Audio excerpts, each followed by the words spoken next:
Good day, everyone. Today, our group will present Ethics of IT Organization.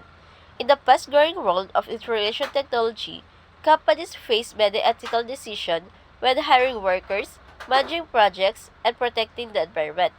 This presentation focuses on three important areas: contingent workers and H-1B employees, outsourcing and whistleblowing, green computing, and global standards. These topics shows how IT organization balance business success with fairness, responsibilities, and sustainability. Contingent workforce, it refers to workers who are not hired for permanent employment. Instead, they are hired temporarily and or on contract depending on company needs. Example, independent contractors, temporary workers from agencies, on-call or day laborers. Companies use contingent workers because technology changes quickly and they often need special skills immediately. This helps organizations fill skill gaps faster and complete projects on time. However, this also raises ethical concerns such as job security of workers, fair salary and benefits, equal treatment compared to permanent employees, so companies must balance flexibility with fairness. And that ends off my part. Our next speaker will continue with H1B employees. H-1B workers are temporary visa for specialty jobs used to meet skills shortage, debate cost savings versus fairness. H-1B are foreign professionals employed in the United States under a temporary visa for specialty jobs such as IT, engineering, healthcare, and finance, used to address shortage, though it remains debate whether it benefits business or affect local workers' job opportunities and wages. Outsourcing and offshore outsourcing. Number one is contracting external companies, often reduce cost and speeds project. Raises similar ethical concern as H-1B hiring. Outsourcing and offshore outsourcing mean hiring external companies, sometimes other countries like the Philippines, to handle business tasks in order to reduce costs and improve efficiency. Whistleblowing. Moving on to whistleblowing is a critical ethical safeguard in any organization. The essential involves reporting illegal or unethical acts that are happening behind the scene. There are three key things to remember about this process.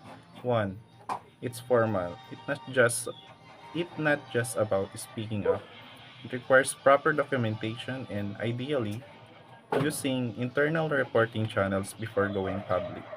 Number two, it's a heavy decision.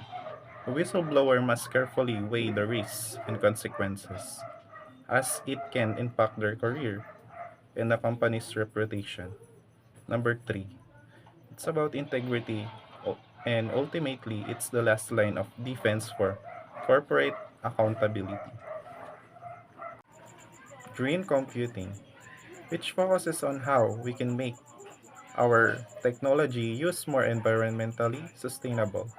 Our approach follows three main pillars. First, reduction. We aim to reduce energy consumption and minimize the use of hazardous materials in hardware production. Second, responsibility. We must promote recycling and safe disposal practice to prevent e-waste from damaging the environment. Third, manufacturing. We encourage eco-friendly manufacturing processes, ensuring that the entire life cycle of a computer from the factory to the trash bin is as green as possible. Global standards in ethical IT. Global standards ensure that companies follow environmental and ethical rules. These standards guide business to protect the environment and treat workers fairly. EPEAT, Electronic Product Environmental Assessment Tool. is a system that weighs electronic products based on 51 environmental criteria. Each evaluates whether a product is energy efficient, recyclable, and safe to use. If a product has an EPEAT label, it means it is more eco-friendly compared to others. EU RoHS Restriction of Hazardous Substances is a regulation that limits the use of dangerous materials such as lead, cadmium, and mercury in electronic products. Its goal is to protect people and the environment from the harmful chemicals.